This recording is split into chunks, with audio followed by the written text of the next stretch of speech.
Radhe Radhe everyone, आप सभी को आने वाली जन्माष्टमी की बहुत बहुत शुभकामनाएं। तो भाद्रपद मास के कृष्ण पक्ष की अष्टमी तिथि को जन्माष्टमी का त्योहार मनाया जाता है और हर साल जन्माष्टमी के दिन भक्त बड़े ही धूमधाम से जन्माष्टमी का पर्व मनाते हैं और श्री कृष्ण जी के मनमोहक बाल स्वरूप की पूजा करते हैं। तो जन्माष्टमी का भले ही आप व्रत करें या ना करें, पर सभी को श्री कृष्ण जी का लड्डू गोपाल जी का पूजन अवश्य करना चाहिए। तो आज की इस वीडियो में मैं आपको दिखाने वाली हूँ कि अगर आपके घर पर लड्डू गोपाल नहीं है तब किस प्रकार आप जन्माष्टमी पर श्री कृष्ण जी की पूजा करें और इस आनंददायक त्योहार को मनाएं। तो देखिए, इस पूजा को आप अपने घर के मंदिर में भी कर सकते हैं। मंदिर को अच्छे से डेकोरेट करिए और यहाँ पर मैंने अलग से डेकोरेशन की है, एक चौकी लगा ली है और थोड़ी बहुत लड़ियों से डेकोरेशन कर ली है। आप लड़ियों से, बैलून से या लाइट से, जिससे डेकोरेशन करना चाहते हैं उससे डेकोरेशन करें। और यहाँ पर मैंने चौकी के ऊपर हरे रंग का वस्त्र बिछाया है, आप पीले या लाल रंग का वस्त्र भी बिछा सकते हैं। अब इसके बाद अक्षतों का या फूलों का हमें आसन देना है और श्री कृष्ण जी का जो भी फोटो है आपके पास, चाहे बाल्यावस्था का हो या युवावस्था का या राधा रानी के साथ, आप उन्हें विराजमान करके पूजन कर सकते हैं। अब इसके साथ ही गणपति जी को भी हम अक्षतों पर विराजमान कर लेंगे और कन्हैया जी की प्रिय वस्तु बांसुरी उनके समीप रख देंगे और गौ माता को भी। अब देखिए, डेकोरेशन आप सुबह ही कर लीजिए या दिन में भी कर सकते हैं और शाम के समय हमें इस तरह से स्थापना कर लेनी है। और मंदिर में अगर पूजा कर रहे हैं तो मंदिर को भी अच्छे से डेकोरेट कर लीजिए। अब हमें क्या करना है, करीब शाम के 7 बजे के आसपास आपको एक लाल या पीले रंग की चुनरी लेनी है। तो यहाँ पर जो माता रानी को चुनरी उड़ाते हैं वही चुनरी मैंने ली है और फोटो पर इस प्रकार से पर्दा लगा देंगे हम। अब अगर देखिए आपको डंठल वाला खीरा मिल जाता है तो वो एक खीरा ले और यही फोटो के समीप रख दें और इसके साथ ही 1 रुपए का सिक्का या चांदी का सिक्का भी रख सकते हैं। और देखिए, सभी मंदिरों में भी कृष्ण जी की मूर्ति के सामने इस समय पर्दा डल जाता है। अब देखिए, जब 12 बजे जन्म होगा श्री कृष्ण जी का, तब तक हमें यहाँ की किसी भी वस्तु को बिल्कुल भी हिलाना डुलाना नहीं है। और 7 बजे से 12 बजे तक की बीच की जो अवधि है उसमें आप लोग भोग प्रसाद बना लीजिए, खाना वगैरह बनाकर मंदिरों में घूमकर आ जाइए, क्योंकि जन्माष्टमी पर मंदिरों में काफी सुंदर सुंदर झांकियां सजी होती हैं। और 12 बजे जब मंदिरों में शंखनाद होने लगे, घंटे घड़ियाल बजने लगे, फिर इसके बाद ताली बजाकर, घंटी बजाकर या शंख बजाकर हम लड्डू गोपाल का जन्म कराएंगे। नंद के आनंद भयो जय कन्हैया लाल की, इस तरह से बोलते हुए हमें पर्दा हटा देना है। और इसके बाद जो डंठल वाला खीरा हमने लड्डू गोपाल के पास रखा था, उसे सिक्के की सहायता से सीधे हाथ के डायरेक्शन में, जिस तरह से घड़ी की सुई घूमती है उस तरह से हमें काटना है। और खीरे को काटने के लिए चाकू का या किसी भी धारदार चीज का इस्तेमाल नहीं करना है और ऊपर वाले डंठल के हिस्से को खीरे से अलग कर देना है। इसे नाल छेदन या नाल भेदन बोला जाता है। और खीरे के ऊपर वाला डंठल वाला हिस्सा किसी भी गमले की मिट्टी में हमें दबा देना है और इस खीरे का भोग सबसे पहले हम भगवान को लगाएंगे। इसके बाद सभी लोग इसे ग्रहण करेंगे। अब देखिए, यहाँ पर अगर आपकी मूर्ति है, लड्डू गोपाल का पूजन कर रहे हैं, तो आप उन्हें बाकायदा पंचामृत से स्नान कराएं। और यहाँ पर मैं सांकेतिक पंचामृत स्नान करा रही हूँ। तो इस प्रकार से 5 या 7 बार घुमाते हुए सबसे पहले गणपति जी को हम स्नान कराएंगे और इसके बाद इस पंचामृत में एक तुलसी का पत्ता डालेंगे। देखिए, गणपति जी को जब स्नान कराएंगे तो हमें तुलसी का पत्ता नहीं डालना है। और इसके बाद बाल गोपाल की छवि के आसपास 5 बार घुमाते हुए स्नान के भाव से पंचामृत सांकेतिक स्नान कराएंगे। अब देखिए, स्नान का जो पंचामृत है वो अब चरणामृत बन गया, तो घर के सभी लोग इसे ग्रहण कर सकते हैं। अब इसके बाद गंगा जल और फूल की सहायता से जल का छींटा देते हुए हम शुद्धोदक स्नान करा लेंगे गणपति जी को और बाल गोपाल को। और गणपति जी को वस्त्र की भावना से यहाँ पर मैं कलावा अर्पित कर दूंगी। चंदन रोली से टीका करेंगे और टीके पर अक्षत लगाएंगे। और इसके साथ ही गणपति जी को यहाँ पर लाल रंग का मैं गुलाब अर्पित करूंगी और गणपति जी को अलग से हम भोग रखेंगे। तो जो भी भोग आपने बनाया है उसमें से थोड़ा थोड़ा अलग निकाल कर आप रख दें, उसमें तुलसी का पत्ता नहीं डालना है हमें।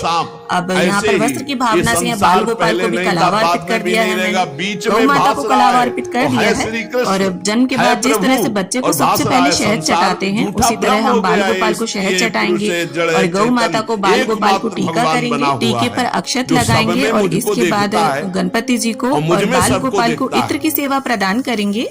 तो देखिए, जन्माष्टमी का जो पर्व है वो कृष्ण भक्तों के लिए बहुत ही ज्यादा खास होता है। सभी अपने अपने स्तर से बहुत अच्छे से इस पर्व को मनाने का प्रयास करते हैं। अब देखिए, जो भी खुशबूदार फूल हो आप वो बाल गोपाल को अर्पित करें, जिससे पूजा का जो माहौल है और भी सुगंधित और भक्तिमय हो जाए। और देखिए, मोर पंख भी आप हर वर्ष श्री कृष्ण जी को जरूर अर्पित करें, चाहे एक ही मोर पंख आप अर्पित करें। और अगर लड्डू गोपाल की पूजा कर रहे हैं तो उनके मुकुट में मोर पंख लगा दें। और देखिए, रात्रि में तुलसी नहीं तोड़ना है, तो सुबह ही आप तोड़कर पानी में इस प्रकार से डुबोकर रख दें, जिससे हरी और ताजा बनी रहेगी। अब देखिए, 1 या 2 दिन की ताजा मलाई का आप माखन निकालें और हो सके तो दोनों समय इसका भोग आप अर्पित करें। और ना हो सके तो रात्रि में कम से कम एक बार तो माखन मिश्री का भोग जरूर अर्पित करें, क्योंकि माखन मिश्री जो है वो श्री कृष्ण जी को अत्यंत प्रिय है। यहाँ पर हम माखन मिश्री का, इसके साथ ही धनिया पंजीरी और पंचामृत का भोग अर्पित करेंगे। और देखिए, धनिया पंजीरी भी विशेष रूप से जन्माष्टमी पर भोग में अर्पित की जाती है। और साथ में देखिए, जो भी घर पर मेवे मिष्ठान हो उन्हें अर्पित करें, फल जो भी उपलब्ध हो आपके पास उन्हें अर्पित करें। और घर पर जो भी शुद्ध सात्विक पकवान आपने बनाए हैं उनका भोग भी अर्पित कर सकते हैं। और सभी भोग में तुलसी का एक पत्ता जरूर डाल दें, क्योंकि बिना तुलसी दल के हमारे कान्हा जी भोग को ग्रहण नहीं करेंगे। और साथ ही जल का भोग भी रख दें और बड़े ही प्रेम भाव और विनम्रता से कन्हैया जी से भोग को ग्रहण करने के लिए आग्रह करें। और देखिए, भोग भगवान ग्रहण करें या ना करें, पर जब भोग में भगवान की दृष्टि पड़ जाती है तो वो भोग जो है वो प्रसाद बन जाता है और मनुष्य के खाने योग्य बन जाता है। अब जो खीरा हमने जन्म के समय काटा था उसका भोग भी कन्हैया जी को पहले अर्पित करेंगे। और जो दीपक हमने प्रज्वलित किया था उसी से मैं कन्हैया जी की आरती उतार लूंगी, साथ ही गणपति जी की भी। तो बड़े ही प्रेम भाव से बाल गोपाल की मनमोहक छवि को निहारते हुए आरती उतारेंगे। आरती कुंज बिहारी चाबी घर में खो गए श्री कृष्ण मुरारी। जीवन ढूंढो, मिलेंगे क्या? अब इसके साथ ही अपनी शक्ति और सामर्थ्य के अनुसार कुछ पैसे निकालें और इस तरह से कन्हैया जी के ऊपर से 5 बार वार दें। और ये जो न्यौछावर है ये कन्हैया जी की ही होती है, तो आप इन पैसों से उनके लिए कोई भी सामान लेकर आ जाएं और सीधे हाथ में थोड़ा सा जल लेकर आसपास चौकी की फिरा दें और पूजा का आचमन कर लें। हाथ जोड़कर कन्हैया जी से पूजा मेरे कमियों के लिए क्षमा याचना कर लें। और हमारे परिवार पर कन्हैया जी की कृपा ऐसे ही बरसती रहे, इसके लिए प्रार्थना करेंगे। और पूजा के देखिए 10 से 15 मिनट के बाद जब दीपक ठंडा हो जाए तो सभी भोग प्रसाद आप यहाँ से उठा सकते हैं। तो इस तरह से हमने देखा कि बड़ी ही सरल विधि से लड्डू गोपाल के विग्रह के बिना हम किस प्रकार से श्री कृष्ण जी का जन्म कराएं और पूजन करें और जन्माष्टमी का ये पर्व कैसे मनाएं। तो वीडियो आपको कैसी लगी, वीडियो में दी गई जानकारी आपको कैसी लगी, कमेंट करके जरूर बताना। और अगर वीडियो थोड़ी भी पसंद आई हो, थोड़ी भी अच्छी लगी हो, तो वीडियो को लाइक करना, शेयर करना और मेरे साथ बने रहने के लिए, इसी तरह की वीडियोस देखने के लिए चैनल को सब्सक्राइब कर लेना। तो मिलती हूँ आप सभी से एक नए वीडियो में, तब तक के लिए happy Janmashtami to all of you. दूध में घी के समान, जैसे अग्नि और लकड़ी, लकड़ी में कहीं अग्नि है लेकिन घर्षण करो, अरण्य मंथन उसी को तो कहते हैं, लकड़ी के घर्षण से अग्नि पैदा हो जाती। जैसे एक छोटे से बीज में पूरा वृक्ष है, उसकी डाल भी है, उसका पत्ता भी है, उसका फल भी है, लेकिन उसको जब आप भूमि पर प्रक्रिया से गाड़े, बीज अंकुरित हो, तब आपको यह अनुभव में आएगा। आनंद समुद्र भगवान ही सब रूपों में व्याप्त है। एक बार यह दृष्टि आ जाए कि सर्वत्र भगवान है, वो भव समुद्र से पार हो गया। पर इस दृष्टि में बड़ा धैर्य की जरूरत है, क्योंकि जहां आपकी दृष्टि हुई तहां माया अपना रंग शुरू कर देगी। जब देखने चलोगे ना भगवान को, तो ये द्वंद अपना आक्रमण करेंगे। कभी सुख फंसा लेगा, कभी दुख, कभी लाभ, कभी हानि, कभी मृत्यु का भयावा, कभी मान, कभी अपमान। जो इन सब में भगवान को देखता है वही निकल पाएगा। बड़ा कठिन है जब कोई अपमान करे उसमें भगवान देखे। बड़ा कठिन है जब कोई मारने आवे, कोई कहे आओ भगवान मार दे आके, ऐसा बड़ा कठिन है। कोई हमें गाली दे, हानि करे, तिरस्कार करे, हम उसमें भगवान देखें, लेकिन है भगवान। बहुत कठिन है। भगवान एक ऐसी स्थिति दे तभी होता है, नहीं तो ऐसे। अब नामदेव जी ने जब कुत्ते में भगवान को देख लिया, भूत में भगवान को देख लिया, तो एक भगवान से सख्य भाव से बात करने लगे। एक दिन कहा, विठ्ठल भगवान, पांडुरंगा, आपकी कृपा से अब मैं सब में आपको पहचान लेता हूं। भगवान ने कहा सही। बोले आप किसी भी रूप में छुपो, अब हम आपको पहचान लेंगे। भगवान मुस्कुरा दिए। थोड़ी देर में विचार आया कि मंदिर में बैठ के भजन करने से बड़ी भीड़ हो रही, लोग आ जा रहे हैं, विक्षेप पड़ता, मंदिर के पीछे चलते हैं। अभी तक विचार नहीं आया था। अब मंदिर के पीछे जाके जो भजन में लगे, कीर्तन में, सो देखा कि 10 बच्चे आ गए, कबड्डी खेलने लगे। यहां बड़ा विक्षेप, चलो नदी किनारे चलते हैं। तो नदी किनारे जाकर कीर्तन करने लगे। अभी कीर्तन शुरू ही हुआ था कि वहां बैलगाड़ी से तंबू कनात उतरने लगी, हो हल्ला शुरू हो गया। तो उनके नजदीक दूर से गए, बोले यहां हम भजन करने आए थे, यहां भी उपद्रव शुरू किया।